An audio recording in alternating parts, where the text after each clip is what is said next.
بالله من شرور أنفسنا ومن سيئات أعمالنا من يهده الله فلا مضل له ومن يضلل فلا هادي له ونشهد أن لا إله إلا الله وحده لا شريك له ونشهد أن سيدنا ومولانا محمدا عبده ورسوله أما بعد فأعوذ بالله من الشيطان الرجيم بسم الله الرحمن الرحيم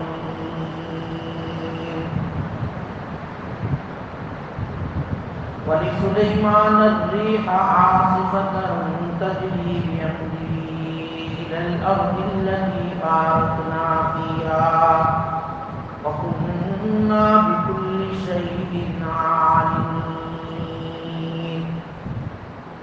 ومن الشياطين من يغوصون له ويعملون عملا دون ذلك وكنا لهم حافظين صدق الله مولانا العظيم.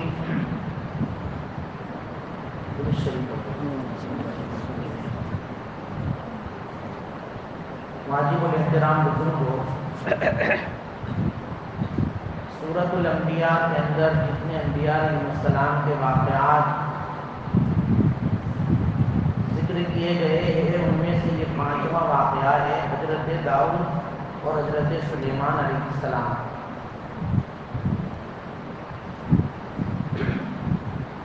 گزشتہ 2 اتواروں سے جو ہے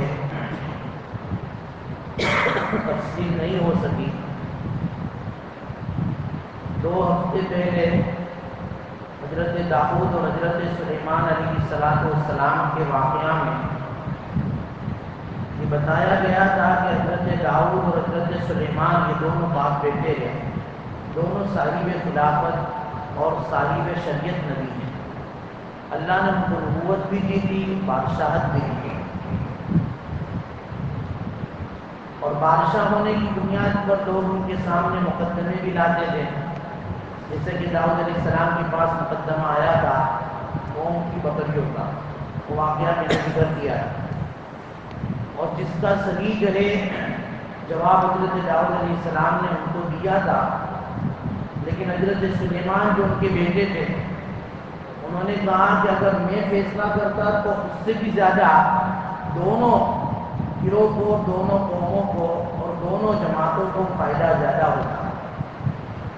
لہٰذا حضرت داؤد علیہ السلام نے اپنے بیٹے سلیمان کے فیصلے کے اوپر اپنے فیصلے کو مقدم رکھا اور ان کے فیصلے کو جاری کیا جو واقعہ میں نے بتا دیا تھا.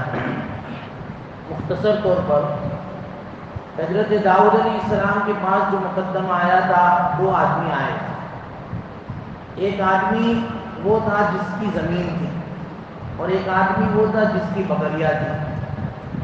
زمین کے اندر پوری فصل تیار ہو چکی ہے اور اس کی بکریوں نے زمین پر جو ہے اس فصل کو کھا کر زمین کو بالکل ختم کر دیا. لہذا زمین والے نے حضرت داؤد علیہ السلام کو کہا کہ بھئی اس کی بکریوں نے میرے کھیت کو نقصان پہنچایا ہے، اب آپ انصاف کیجیے. داؤد علیہ السلام نے حساب لگایا کہ تمہاری زمین کے اوپر فصل کتنی تھی، اس کی قیمت کو جو ہے طے کرو.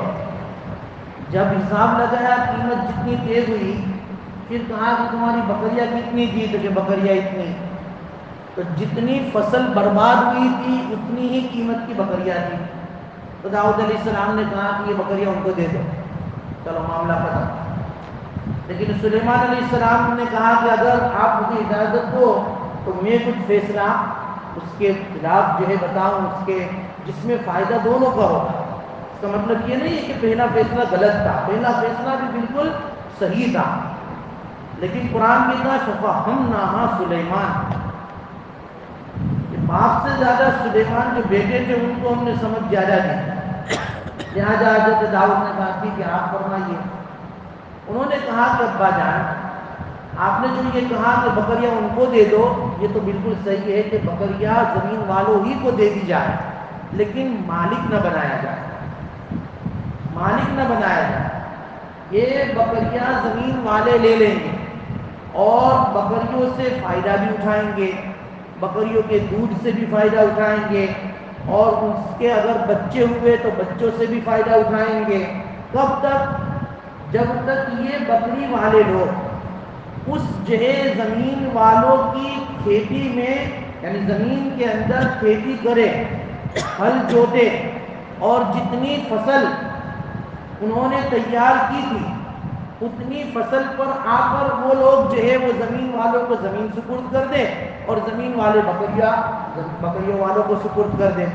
فائدہ دونوں کا ہوگا کہ جتنا نقصان ہوا تھا اتنی فصل تیار ہو جائے گی، اور وہ بکریوں والوں کو ان کی بکریاں مل جائے گی۔ داؤد علیہ السلام نے کہا بات وہ صحیح ہے بھائی، اگر بکریاں ان کو دے دی جائے تو ایک طرف بڑا نقصان نظر آتا ہے کہ پوری بکریاں ان کی چلی جاتی، لیکن یہاں فائدہ دونوں کا ہے، زمین والوں کو ان کی فصل ان کی حد پر جو جتنی تھی اتنی ان کو فصل تیار مل جائے گی، اور بکریوں والوں کو واپس ان کی بکریاں مل جائے گی۔ لہٰذا حضرت سلیمان علیہ السلام کے فیصلے پر مقدمہ فیصلہ جاری کیا گیا، اور اسی طرح فیصلہ کیا۔ قرآن کہتا ہے وَكُلًّا آتَيْنَا حُکْمًا وَعِلْمًا، ہم نے دونوں کو، حضرت داؤد علیہ السلام کو بھی اور حضرت سلیمان علیہ السلام کو بھی حکمت اور علم عطا فرمایا۔ لیکن اب ان کو الگ الگ معجزات بھی دیے تھے۔ داؤد علیہ السلام کا معجزہ یہ تھا کہ وَسَخَّرْنَا مَعَ دَاؤُدَ الْجِبَالَ، ہم نے حضرت داؤد علیہ السلام کے ساتھ پہاڑوں کو مسخر کر دیا۔ یسبحن والطیر، پہاڑ ان کے ساتھ تسبیح بیان کرتے تھے، پرندے بھی ان کے ساتھ تسبیح کرتے تھے۔ پہاڑ مسخر اس طرح ہو گئے تھے کہ ان کے ہاتھ میں یہ پہاڑ جو بہت ہی زیادہ سخت ہوتے ہیں لیکن نرم ہو گئے، اور پہاڑوں کے اندر اگرچہ آواز نہیں ہوتی ہے، لیکن داؤد علیہ السلام اتنی زبردست ان کے آواز میں تاثیر تھی کہ وہ جب زبور پڑھتے تھے تو اس زبور پڑھنے کی وجہ سے پہاڑ بھی وجد میں آ جاتے تھے، اڑنے والے پرندے بھی اپنی ہواؤں میں ٹھہر جاتے تھے، اور اپنی زبان سے وہ بھی زبور پڑھنے لگ جاتے تھے۔ یہ بھی حضرت داؤد علیہ السلام کا معجزہ تھا۔ وَكُنَّا فَاعِلِينَ، آگے اللہ تعالیٰ یہ بات کہنا چاہتے کہ یہ ہم کرنے والے، پہاڑوں کے اندر سے، پرندوں کے اندر سے زبور جیسی آوازوں کو نکالنے والے ہم تھے۔ اگرچہ داؤد علیہ السلام پڑھتے تھے اور ان کے ساتھ وہ پڑھنے لگتے تھے، تو یہ داؤد کا کمال نہیں تھا، یہ ہمارا کمال تھا۔ معجزہ داؤد کا تھا لیکن دینے والے تو ہم تھے۔ وَكُنَّا فَاعِلِينَ، کرنے والے ہم تھے، اور ہم نے اس طرح ان کو انعام دیا تھا۔ آگے فرمایا کہ وَعَلَّمْنَاهُ صَنْعَةَ لَبُوسٍ لَكُمْ، ہم نے سکھایا تھا حضرت داؤد علیہ السلام کو زرہ بنانے کا ہنر، جس سے وہ زرہ بناتے تھے، لباس بناتے تھے لوہے کا جو جنگ کے اندر کام لگے۔ لِتُحْصِنَكُم مِّن بَأْسِكُمْ، تاکہ وہ زرہ جو وہ بناتے تھے اس سے تم کو بھی فائدہ ہو، تمہاری بھی حفاظت ہو۔ اس سے معلوم ہوا کہ آدمی کوئی بھی ہنر سیکھے اور اس سے خدمت خلق یعنی مخلوق کی خدمت کی نیت ہو تو اس کو مخلوق کی خدمت کا ثواب تو ملے گا ہی ملے گا، اب اس کے علاوہ اس کو ہنر کا جو بھی رقم اور جو بھی طے ہوگا اس کا معاوضہ وہ بھی اس کو ملے گا۔ اسی لیے کہا کہ کوئی بھی ہنر سیکھو، نیت یہ رکھو کہ اللہ کی مخلوق کو میرے ہاتھوں سے اور میرے ہنر سے، میری کاریگری سے فائدہ ہو، چاہے وہ کوئی بھی کاریگر ہو، الیکٹریشین ہو یا پھر کوئی بھی کاریگر ہو، لیکن وہ نیت یہ رکھے کہ میری ذات سے، میرے ہنر سے اللہ کی مخلوق کو فائدہ ہو۔ ہاں اس کی مزدوری ہے، اس کی مزدوری اس کی اجرت ہے، وہ تو اسے لینا ہی ہے، صرف خدمت نہیں کرنی ہے، خدمت کے ساتھ اس کا معاوضہ بھی لینا ہے، لیکن نیت یہ رکھے گا تو اس کو ڈبل فائدہ ہے، اللہ تبارک و تعالیٰ کی مخلوق کی خدمت کا ثواب بھی ملے گا اور اس کو اس کی اجرت بھی ملے گی۔ اس لیے کہا کہ ہم نے ان کو سکھایا۔ حضرت داؤد علیہ السلام ایک ایسے نبی ہے جنہوں نے سب سے پہلے یہ بختر بنایا، لوہے کا زرہ اور لوہے کی بختر انہوں نے سب سے پہلے دنیا میں انہوں نے بنائی۔ لوہے کو اللہ نے ان کے ہاتھ میں نرم کر دیا، وَعَلَنَّا لَهُ الْحَدِيدَ، ہم نے لوہا ان کے اوپر ایسا نرم کر دیا کہ بغیر لوہے کو گرم کیے ہوئے وہ لوہے کے اندر سے کریا بنا لیتے ہیں، اور کریا بنا کر ہلکے بنا کر اس کی پورا جسم اور پورا لباس تیار کرتے ہیں حضرت داؤد علیہ السلام۔ فَهَلْ أَنْتُمْ شَاكِرُونَ، اللہ فرماتے کیا تم شکر کرنے والے ہو؟ یہ نعمتیں جو تمہیں ملی ہیں کیا تم شکر کرو گے، شکر گزاری کرو گے؟ فَهَلْ أَنْتُمْ شَاكِرُونَ، معلوم ہوا کہ آدمی جو بھی نعمتوں کی شکر گزاری کرتا ہے اللہ نعمتوں میں اضافہ کرتا ہے۔ یہ داؤد علیہ السلام کا واقعہ میں نے بتایا تھا، مختصر بتا دیا۔ اب حضرت سلیمان علیہ السلام کا معجزہ، کہ سلیمان علیہ السلام کو بھی حکمت اور علم تو عطا کیا تھا، لیکن اس کے ساتھ ساتھ ان کو معجزہ بھی دیا۔ معجزہ کیا تھا کہ ولی سلیمان الریح عاصفہ، تیز چلنے والی ہوا ہم نے ان کے لیے مسخر کر دی۔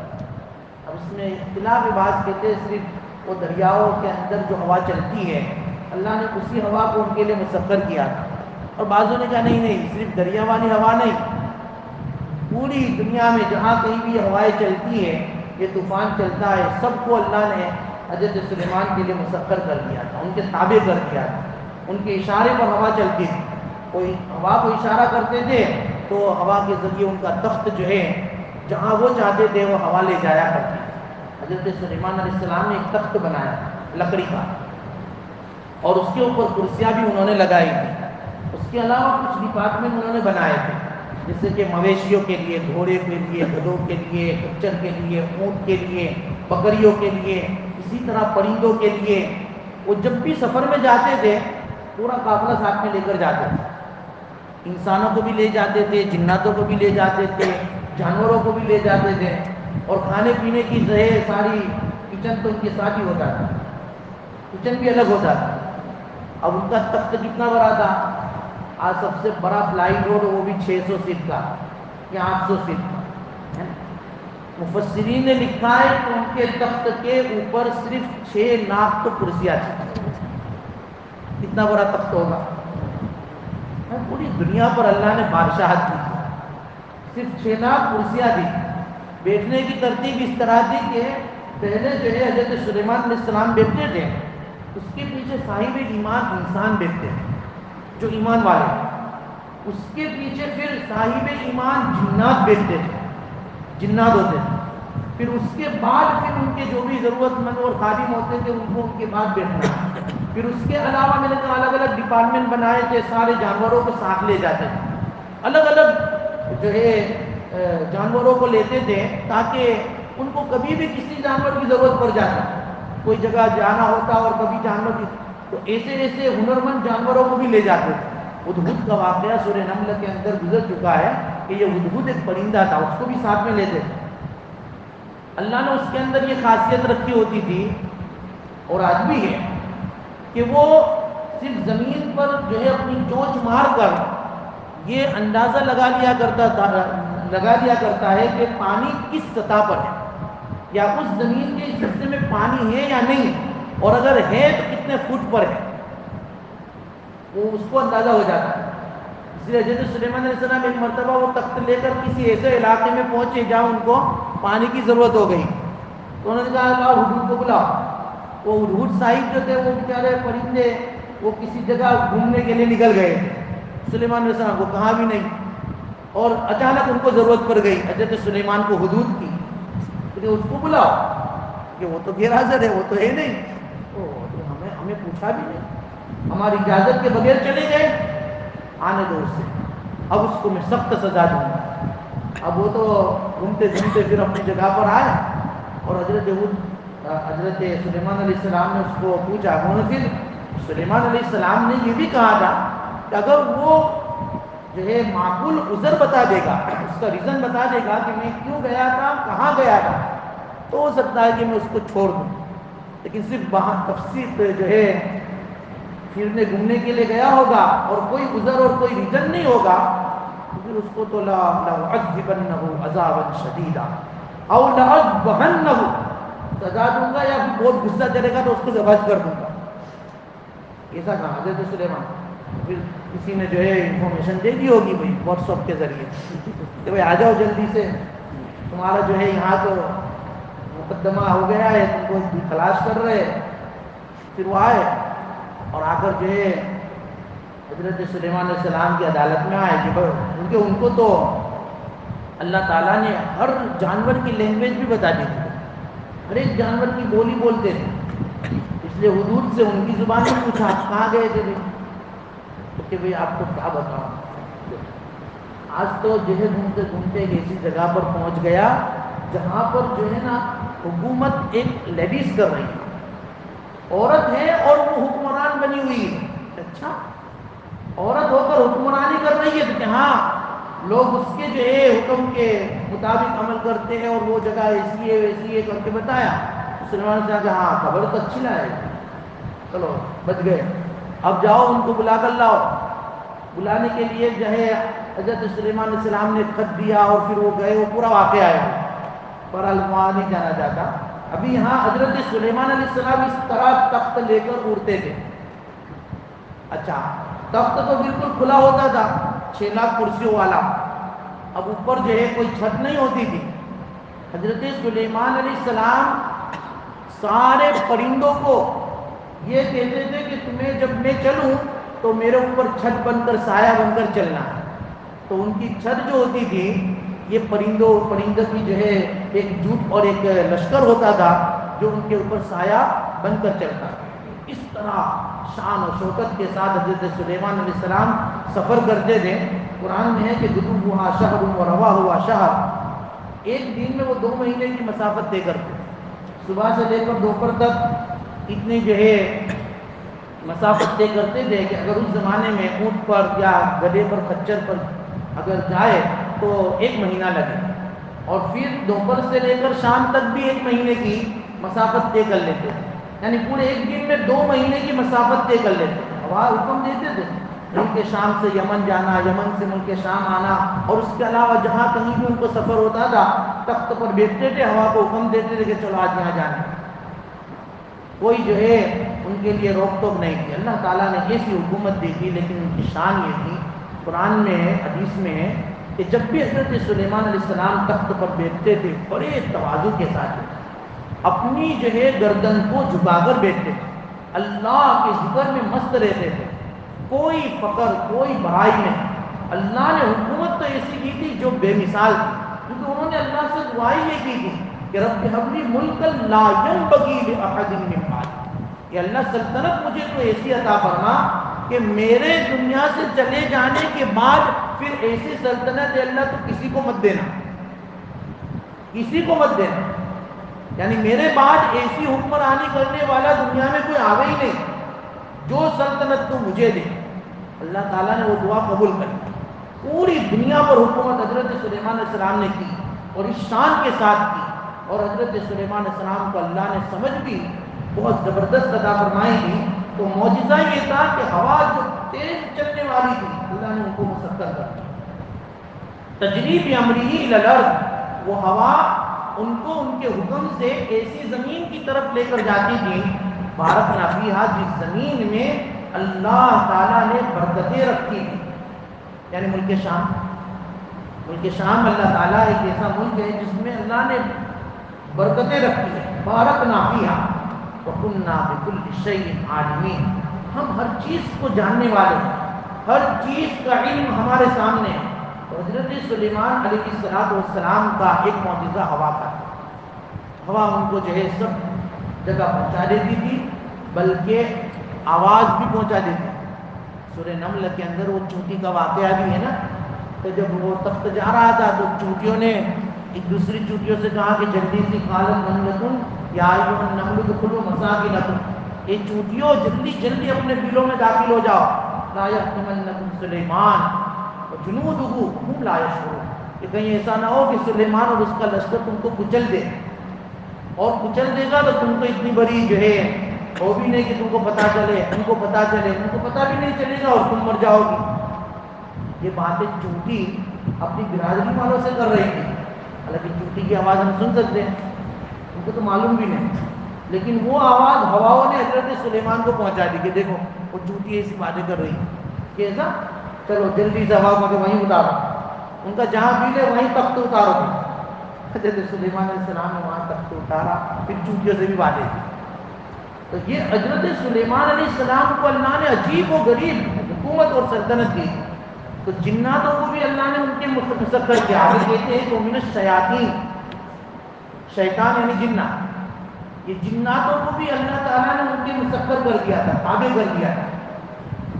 من یبوسون لہو، ایسے جنات جو دریاؤں میں گوتا لگاتے تھے اور دریاؤں کے اندر گوتا لگا کر دریا سے ہیرے موتی جواہرات یہ سب نکال کر لاتے تھے اور سلیمان علیہ السلام کو پیش کرتے تھے. کہ لو، سلیمان علیہ السلام کو اگر خزانے کی اور مال کی اور اس کی ضرورت ہوتی تھی تو جناتوں کو بلاتے تھے کہ آؤ جاؤ اتنے ٹن موتی لے کر آؤ، اتنے ٹن جواہرات لے کر آؤ.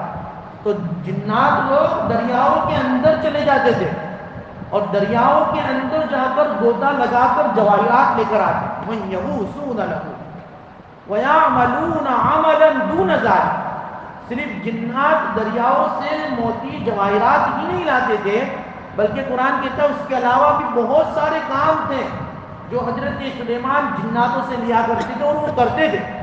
یعملون لہ ما یشاء من محاریب و تماثیل و جفان کالجواب و قدور الراسیات، یہ سارے کام حضرت سلیمان جناتوں سے کیا تھا. کیا مطلب کہ وَيَعْمَلُونَ لَهُ مَا يَشَاءُ مِن مَحَارِب، بڑے بڑے محراب، بڑے بڑے محراب حضرت سلیمان جناتوں سے بنایا کرتے. وہ تماثیل، بڑے بڑی عمارتیں، بڑی بڑے جو ہے مورتیاں حضرت سلیمان علیہ السلام جناتوں کے ذریعے بنوایا کرتے. وہ جفان، اور بڑے بڑے پیالے، اتنے پیالے جفان کل جواب، بڑے بڑے حوض کی طرف پیالے اور بڑی بڑی ڈیگیں. وہ قدور الراسیات، پہاڑوں کی طرح بڑی بڑی ڈیگیں حضرت سلیمان علیہ السلام جناتوں سے بنوایا کرتے تھے. کیونکہ اتنی بڑی بڑی ڈیگیں تو جنات نہیں اٹھا سکتے ہیں. ہم تو جو ہے 20 کلو کی دیگ بھی نہیں اٹھا سکتے، اتنی بڑی بڑی ڈیگیں. کیونکہ سلیمان علیہ السلام نے ایک مرتبہ دعوت کا کہا تھا اللہ سے کہ میں دعوت کرنا چاہتا ہوں، تو اس وقت جناتوں کو ہی کہا تھا کہ ڈیگے لاؤ، آج تو جو ہے پوری مخلوق کی دعوت کرنی ہے مجھے. تو وہ ساری اتنی ساری ڈیگیں، اتنی ساری ڈیگیں، حدیث میں آتا ہے کہ جہاں نظر پڑے، اور ایک ایک دیگ کہ ایک ایک دیگ پہاڑوں کی طرح بڑی بڑی ڈیگیں تھی، چھوٹی چھوٹی نہیں، 20-20 کلو کی، 50-50 کلو کی نہیں، پہاڑوں کے مانند ڈیگیں تھی اور اس کا کھانا بنوایا تھا. اور پھر اللہ تبارک کئی مہینوں سے پہلے تو کھانا بنتا تھا. مثال کے طور پر ایک دن طے ہو گیا، اگلے دن آپ کے دعوت کا ہے، تو اس کے کئی مہینوں پہلے تو انہوں نے کھانا بنوانا شروع کیا تھا. اور پھر ہواؤں کو، دیکھو یہاں بھی ہواؤں کو حکم دیا تھا کہ بھئی یہ کھانے کی ذرا آپ ذرا ہوائیں چلتے رہے تاکہ کھانا اچھا رہے. وہاں سے یہ فریج کی جو سوگنی ہے، یہ فریج کی جو ہے وہاں سے یہ ہوائیں ٹھنڈی ٹھنڈی ہوائیں جہاں لگیں گی کھانا نہیں جو ہے خراب ہوگا، تو وہاں بھی ہوائیں لگتی تھی اور کھانے کی حفاظت ہوتی تھی. وہ تو ایک مچھلی جو ہے مچھی نکلی تھی اور اس نے ہی پورے جو ہے دعوت پورا کھانا اس نے ہی کھا لیا. ابھی تو ساری مخلوق آئی بھی نہیں تھی، ابھی تو جو ہے خشکی کی مخلوق تو باقی تھی. ابھی تو جی صرف جو ہے دریا کی مچھلی، اور مچھلیوں میں بھی صرف ایک مچھلی آئی تھی، اور اس نے آ کر جو ہے کہا تھا کہ بھئی آج ہم کو پتہ چلا ہے کہ تمہاری طرف سے دعوت ہے. تو کیا دعوت؟ ابھی تو دے رہے ابو جن کے بھوک لگی ہے، میرا وقت ہو گیا ہے، مجھے پہلے کھلا دو، بعد میں تم جس کو بھی کھلانا اس کو کھلانا. ٹھیک ہے بھائی تم شروع کر دو. ان کو ایسا کہ آدھے دیکھ گیا دیکھ کھائے گی، بھائی کھانا شروع کرو. وہ پہلی دیکھ سے شروع کیا تھا، پھر دیکھ تک کھا گئی سب. اور پھر حضرت سلیمان کو کہا کہ بھائی لاؤ کھانا لاؤ. کہ کیا؟ تو ابھی تو میرا ایک لقمہ ہوا ہے، ایسے روزانہ میرے اللہ مجھے 3 لقمے کھلاتا ہے. کتنے لقمے؟ 3 لقمے کھلاتا ہے. ابھی تو ایک لقمہ ہوا. سلیمان تیری دعوت میں تو مجھے بھوکا رکھا. حضرت سلیمان علیہ السلام سجدے میں گر گئے. اے اللہ، میں تیرا جو ہے تیری مخلوق کو میں نہیں کھلا سکتا، میں نہیں کھلا سکتا. یہ جو ہے اللہ تبارک و تعالیٰ نے پوری دنیا کی حکومت دی تھی، لیکن اللہ بھی اپنی قدرت بتانا چاہتے تھے کہ دیکھو اللہ سے بڑھ کر تو کوئی ہو ہی نہیں سکتا. تو وَلِسُلَيْمَانَ الرِّيحَ عَاصِفَةً تَجْرِي بِأَمْرِهِ إِلَى الْأَرْضِ الَّتِي بَارَكْنَا فِيهَا وَكُنَّا لَهُمْ حَافِظِينَ۔ یہاں وَكُنَّا لَهُمْ حَافِظِينَ اس لیے کہا کہ سلیمان علیہ السلام کے جو ہے ماتحت میں جنات تھے، ایمان والے بھی جنات تھے، کافر بھی جنات تھے۔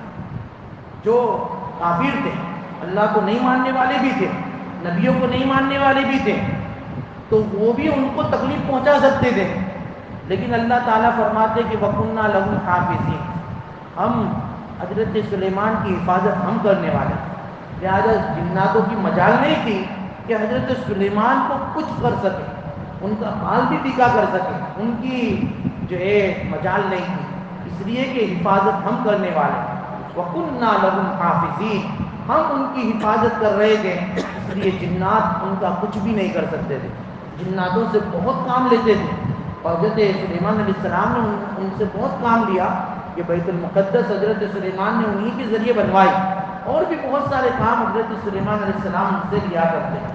تو یہ جو ہے چھت کا واقعہ اس صورت مبارکہ میں حضرت سلیمان علیہ السلام کا تھا۔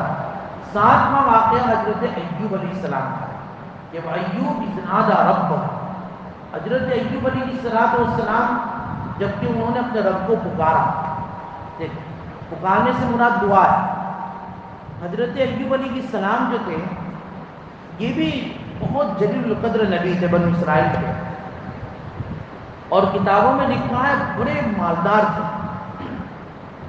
اللہ نے بہت مال و دولت ان کو عطا فرمایا، مویشی اور اونٹ یہ تو ہزاروں کی تعداد میں تھے، ان کی زمینیں تھی کھیتیوں کی وہ بھی بہت ساری، اور اس زمین میں جوتنے کے لیے جوڑی جو جانور تھے، یعنی بھائی گائے اور جو ہے برد جو بولتے ہیں، تو گائے مذکر مؤنث، اور اسی طریقے پر جو ہے یہ جو جوتنے کے لیے جو بھی جانور ہوتے تھے وہ جوڑی 500 تو صرف وہ جوڑی جانور تھے، ان کے جوڑے تھے، اور ہر جوڑے کا ایک الگ ملازم تھا، اتنی شان و شوکت اللہ تعالیٰ نے ان کو عطا فرمائی، اور محل تھا، محل بہت بڑا گھر بھی، ان کی بیوی لیہ نام تھا، کتابوں میں لکھا ہے کہ حضرت یوسف علیہ السلام کی بیٹی تھی، یا بعضوں نے لکھا ہے کہ ان کی پوتی تھی، 7 بیٹے تھے، 3 بیٹیاں تھیں۔ اب حضرت ایوب علیہ السلام بہت خوش و خرم رہتے تھے،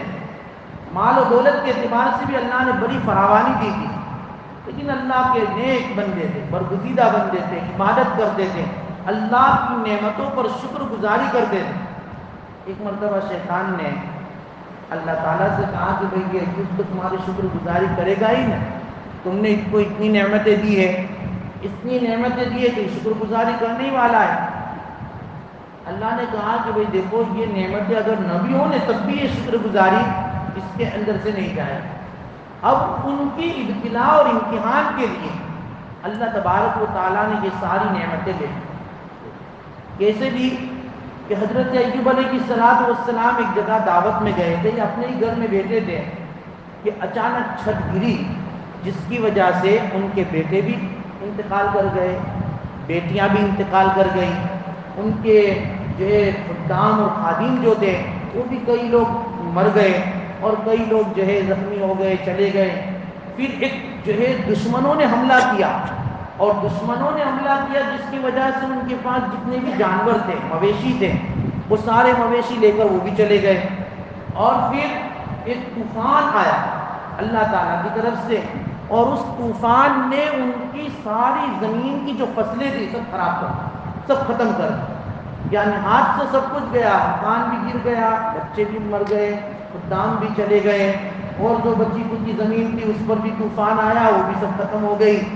اور پھر اتنا ہی نہیں، ان کی بیوی اور وہ خود بچ گئے، لیکن وہ جسمانی اعتبار سے اللہ تعالیٰ نے ان کو بیماری میں مبتلا کر دیا، بیوی صحیح سالم، لیکن ایوب علیہ السلام کو اللہ نے بیماری میں مبتلا کر دیا۔ روایتیں مختلف ہیں، بعضوں نے لکھا ہے کہ حضرت ایوب علیہ السلام کے جسم پر آبلے جیسے جو پھنسیاں وغیرہ ہوتی ہیں ایسے پڑ گئے، اتنے زخم ہو گئے تھے کہ اس میں کیڑے بھی جو ہے آ گئے، اور یہ بیماری سال 2 سال 3 سال نہیں، 17-18 سال تک رہے، 17-18 سال۔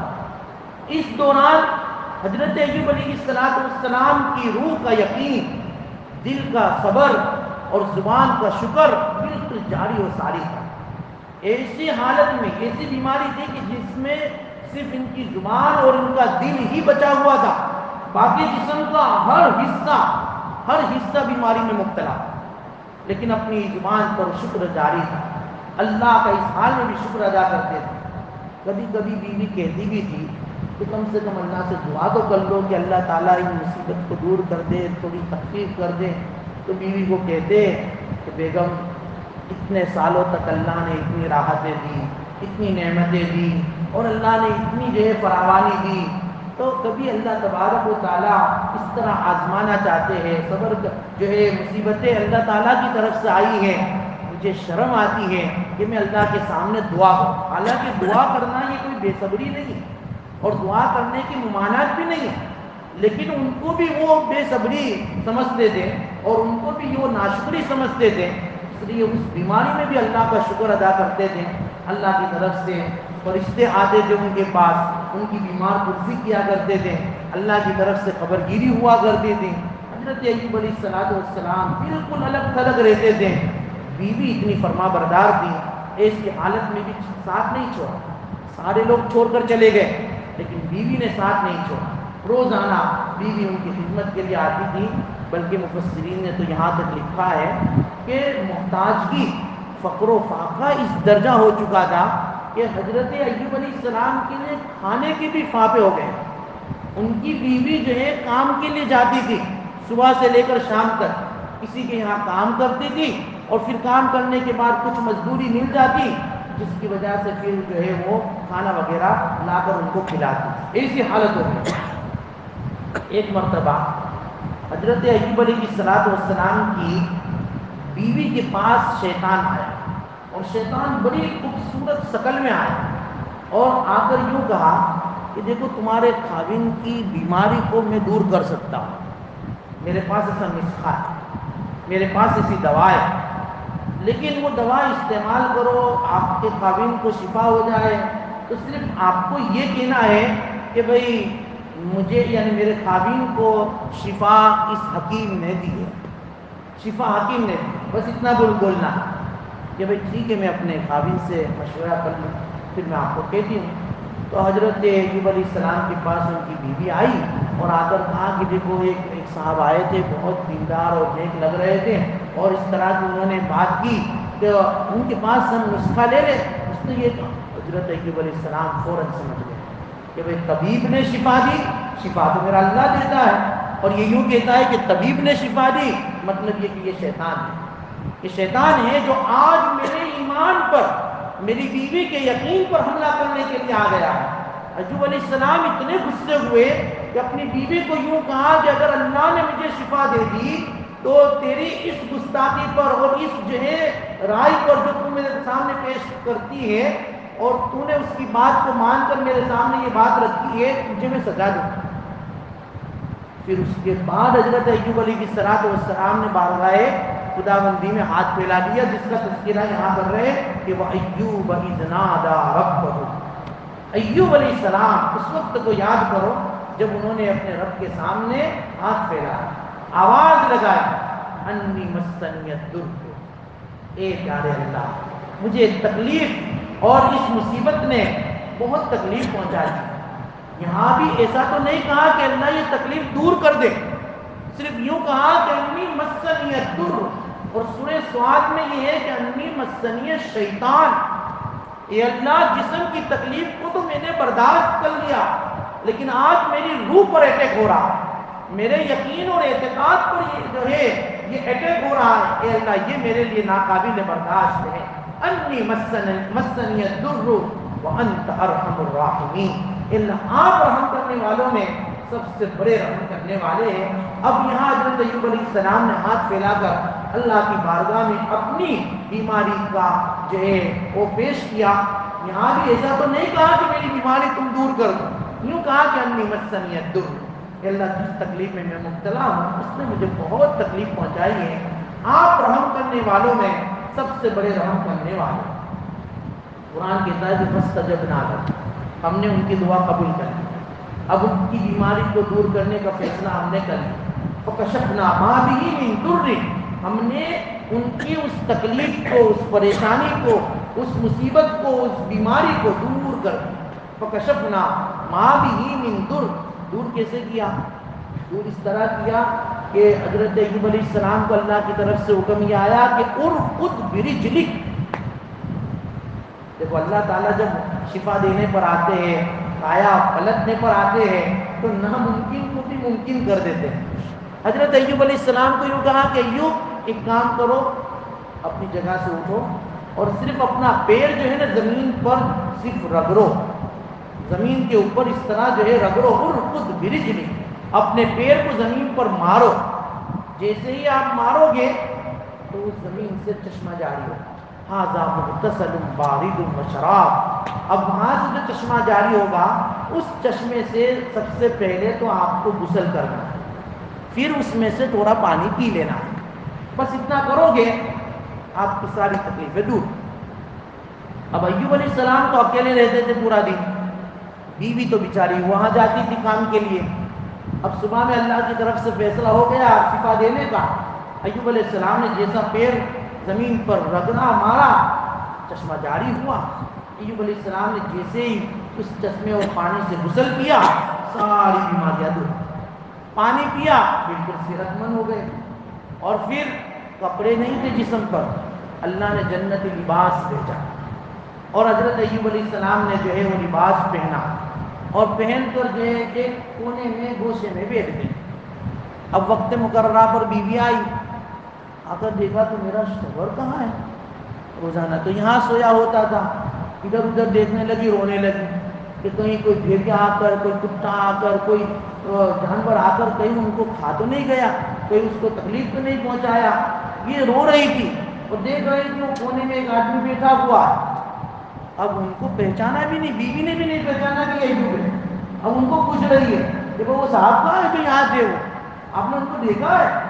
ایوب علیہ السلام ان کو دیکھ رہے، وہ ہنس رہے. بھائی بولو، میں آپ کو پوچھ رہے تو کہاں ہے؟ ایوب علیہ السلام نے کہا وہ یہاں ہے. بھائی میں ہوں ایوب، میں ایوب ہوں. وہ تو پھر بھی مبصرین نے لکھا ہے کہ انہوں نے ان کو پہچانا تک بھی نہیں. اللہ نے پھر سے وہ جوانی، پھر سے وہ صحت اور وہ جو ہے طاقت اللہ تعالیٰ نے پھر سے ان کو عطا فرمائی. حضرت ایوب علیہ السلام کو اس طرح اللہ تعالیٰ نے ان کی صحت کو لوٹایا.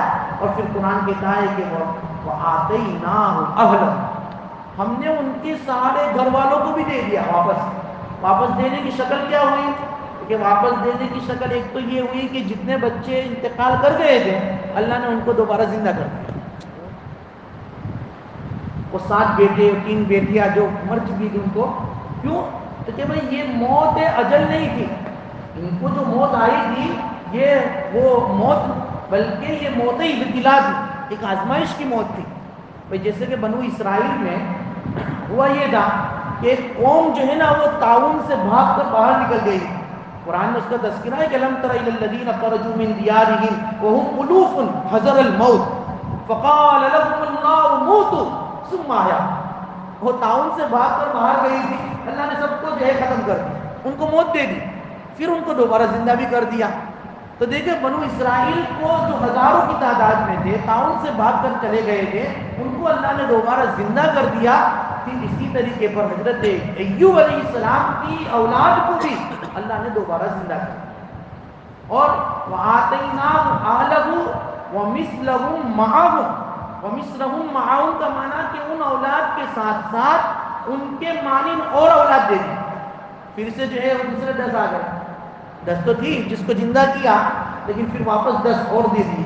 وَمِثْلَهُمْ مَعَهُمْ رَحْمَةً مِّنْ عِندِنَا، ہماری طرف سے یہ رحمتیں تھیں جو حضرت ایوب علیہ السلام کو اللہ نے دی. مال بھی دیا، صرف اولاد نہیں دی، صرف اولاد ہی نہیں دی، مال بھی دیا. مال تو اتنا دیا کہ پہلے جتنا تھا اس سے کہیں گنا جائے. اتنا دینے کے بعد بھی ایک مرتبہ حضرت ایوب علیہ السلام غسل کر رہے تھے تو اللہ تعالیٰ نے جو ہے سونے کی ٹڈیوں کی بارش برسائی. ٹڈیاں ہے نا سونے کی. اب جیسے سونے کی ٹڈیاں آنے لگی تو حضرت ایوب علیہ السلام جو ہے اس کو سمیٹنے لگے. اور جو ہے تھیلی میں بھرنے لگے۔ اللہ تعالیٰ کی طرف سے ایوب علیہ السلام کو حکم ہوا، ایوب اتنا سارا مال دیا، ابھی بھی جو ہے تیلیوں کو جمع کر رہے ہو، سونے کو جو ہے تھیلی میں بھر رہے ہو۔ اے اللہ، تیری رحمت اور تیری برکت سے تمہیں کبھی بھی مستغنی نہیں ہو سکتا۔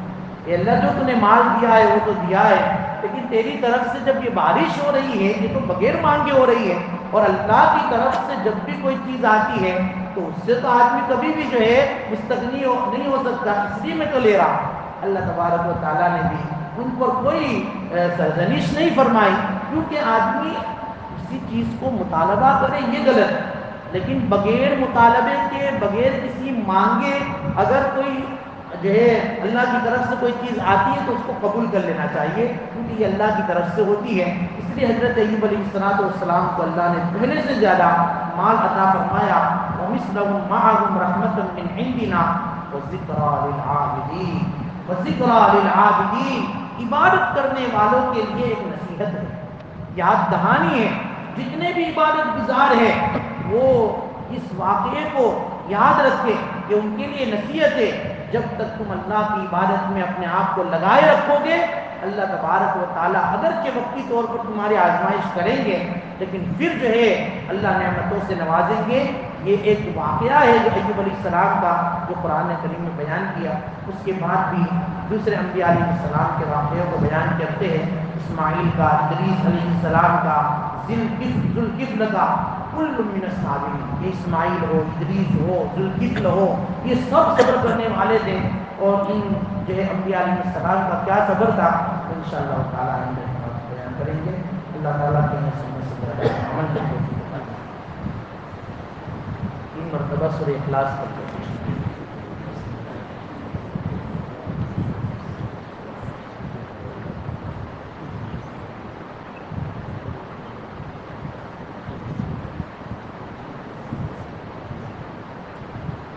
ہمارے مرحوم جاوید کا جو سال ہو گیا، اللہ ان کو بڑی رحمت فرمائے، بال بال مغفرت فرمائے، قسم بنان کا اللہ سے جمیل فرمائے۔